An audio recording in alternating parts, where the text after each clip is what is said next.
Welcome to Nightmare DIYers and how to ruin your loft in your house.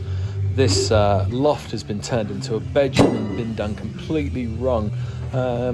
Has boarded out on top of the ceiling timbers and is insulated between all the ceiling trusses, and there is no air moving, which has caused damp and condensation to form in the bedrooms below, also stifling the loft, and there's a big smell of mildew, and it's just a dreadful job. They've also stuffed the eaves, as you can see here, with insulation to stop all that cold air coming in.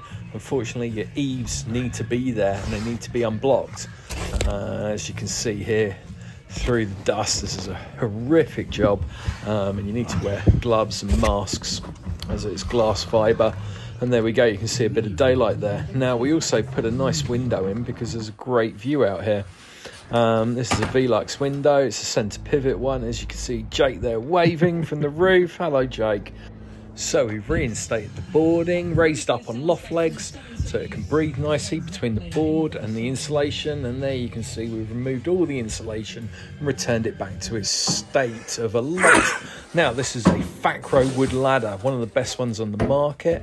Great value, it's insulated, draft excluded, and it takes up to about 25 stone. So if you live in the Sussex and Hampshire area and would like a quote, give us a call today. Ahead Loft Ladders. Thanks for watching.